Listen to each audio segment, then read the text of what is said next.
दिल्ली की क्रांति की खबर देश के कोने-कोने में कैसे पहुंची, इसे एक अंग्रेज लेखक के शब्दों में ही कहना ज्यादा प्रामाणिक होगा। गदर का एक आश्चर्यजनक पहलू यह था कि दूर-दूर के स्थानों में सभी महत्वपूर्ण खबरें बड़ी तेजी से और प्रामाणिक रूप से पहुंच जाती थीं। खबरें ले जाने का काम ज्यादातर हरकारे करते थे, जो इतनी तेजी से चलते थे कि हमें विश्वास ही नहीं होता।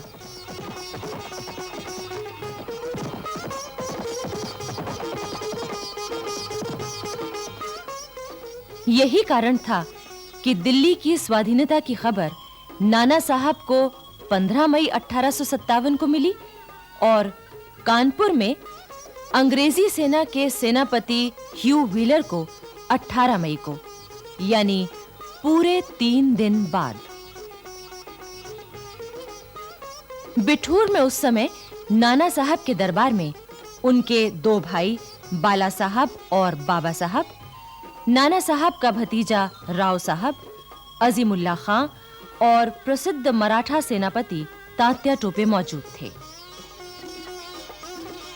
दिल्ली की क्रांति की खबर जब कानपुर में फैली तो हिंदुओं और मुसलमानों की सभाएं होने लगीं।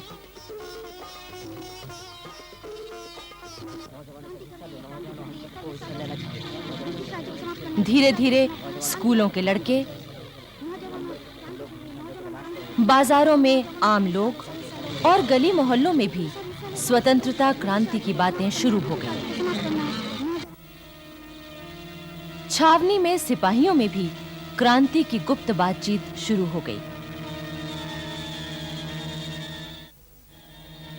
फिरंगियों के खिलाफ उनकी बाहें फड़कने लगीं। लेकिन नाना साहब 31 मई तक कुछ भी नहीं करना चाहते थे। उधर अंग्रेज सेनापति व्हीलर को पूरा विश्वास था कि नाना साहब तो अंग्रेजों का ही साथ देंगे। इसी उम्मीद से उसने उन्हें संदेश भेजा कि वो आएं और कानपुर की रक्षा में मदद करें। लेकिन दूसरी तरफ व्हीलर ने अपनी रक्षा के लिए गंगा के दक्षिण में एक नया किला भी बना लिया था और पूरी किलेबंदी भी कर ली थी।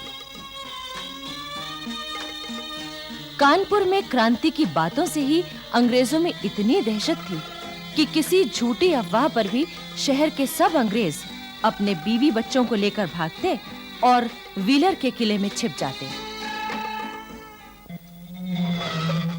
22 मई 1857 को नाना साहब अपनी सेना और तोपों को लेकर बिठूर से कानपुर आ गए।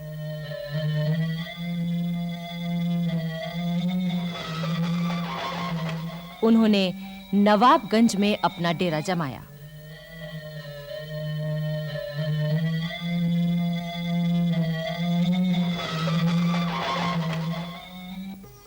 तीन 3000 देशी और 100 अंग्रेज सिपाहियों के सेनापति व्हीलर ने बिना किसी विरोध के खजाने की चाबियां और तोपखाना उन्हें सौंप दिया। नाना साहब ने खजाने की रक्षा के लिए अपने 200 सिपाही पहरे पर लगा दिए। उस समय कानपुर की देशी सेना के मुख्य नेता थे सूबेदार टीका सिंह और सूबेदार शमसुद्दीन खां। 4 जून की आधी रात को 3 फायर हुए। यही क्रांति की शुरुआत की सूचना थी। सबसे पहले सूबेदार टीका सिंह घोड़े पर सवार होकर आगे बढ़े।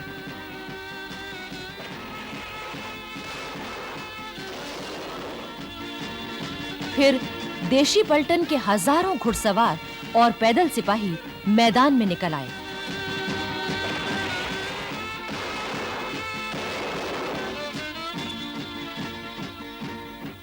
अंग्रेजों की इमारतों में आग लगा दी गई।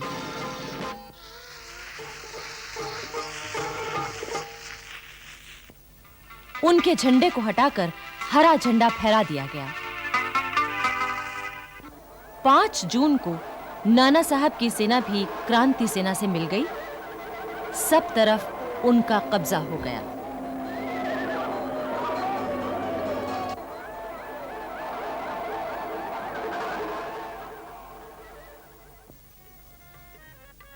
5 जून को कानपुर में दिल्ली सम्राट बहादुर शाह जफर के झंडे का जुलूस बड़ी धूमधाम से निकाला गया। नाना साहब को कानपुर का शासक चुना गया। नगरवासियों ने उनकी जय जयकार की और सब ने नाना साहब का साथ देने का वचन दिया। 6 जून को सवेरे नाना साहब ने व्हीलर को खबर भेजी कि आज आप किला हमारे हवाले कर दीजिए, वरना हम हमला करेंगे। लेकिन व्हीलर यूं मानने वाला नहीं था। उसने किला खाली करने से इनकार कर दिया। साथ ही मोर्चे की पूरी तैयारी भी की।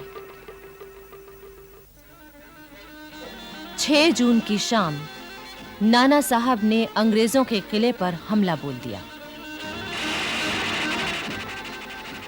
उस समय कानपुर के लगभग सभी अंग्रेज, स्त्री पुरुष और बच्चे किले में मौजूद थे। दोनों ओर से तोपें चलने लगीं।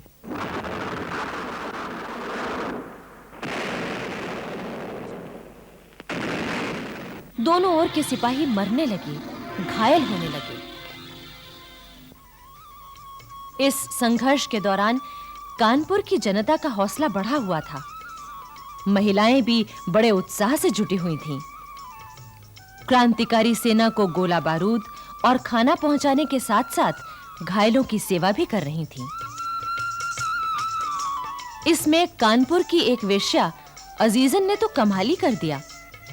एक अंग्रेज इतिहासकार लिखता है कि अजीजन हथियार बांधे घोड़े पर सवार बिजली की तरह दौड़ती फिरती थी। दनदनाते तोप के गोलों और बरसती हुई आग की परवाह न करके वो तोपचियों को गोला बारूद पहुंचाती, सिपाहियों को खाना खिलाती, दूध पिलाती और उनका हौसला बढ़ाती। अजीजन निर्भय होकर छावनी में घायल सिपाहियों की सेवा भी करती और गुप्त संदेश भी झटपट पहुंचा देती। क्रांति सेना का आक्रमण इतना जबरदस्त था कि किले के अंदर अंग्रेजों की लाशों के ढेर लग गए। उन्हें दफनाने तक की जगह नहीं बची। जो जिंदा थे, उनका बुरा हाल था।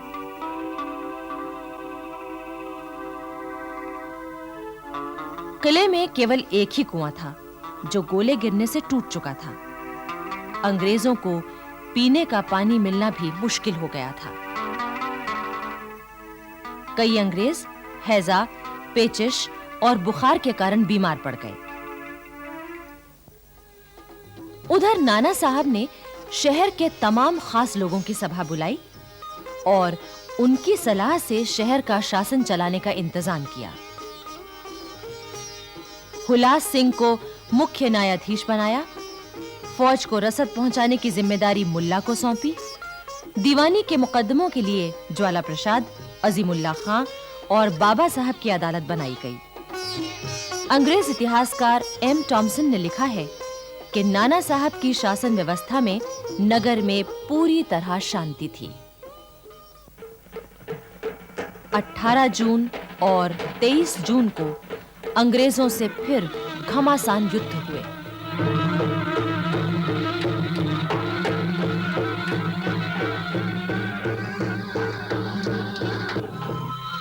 आखिर व्हीलर ने घुटने टेक दिए। 25 जून को किले के ऊपर सुलह का प्रतीक सफेद झंडा लहरा दिया। तोपों ने गोले उगलना बंद कर दिया। अंग्रेज आत्मसमर्पण करने के लिए तैयार हो गए। 26 जून को दोनों ओर के प्रतिनिधियों की बातचीत हुई।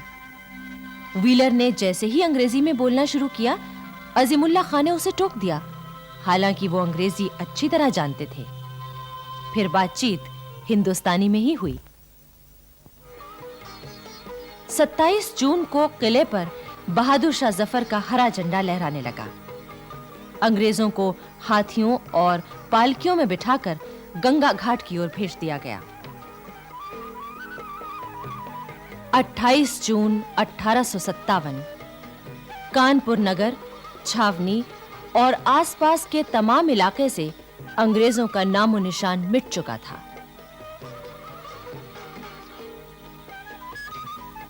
नाना साहब ने इस मौके पर एक बड़ा दरबार किया, जिसमें 6 पैदल पलटने, 2 घुड़सवार पलटने, जमींदार और हजारों की तादाद में जनता आई। सबसे पहले सम्राट बहादुर शाह जफर के नाम पर 101 तोपों की सलामी हुई। इसके बाद नाना साहब को 21 तोपों की सलामी दी गई। नाना साहब ने इस मौके पर सबको धन्यवाद दिया। साथ ही फौज में 1 लाख रुपए इनाम के रूप में बांटे गए। इसके बाद नाना साहब बिठूर आए, जहां वो 1 जुलाई 1857 को पेशवा की गद्दी पर बैठे। उनका विधिवत राज तिलक हुआ और नाना साहब धुंधुपंत पेशवा बन गए।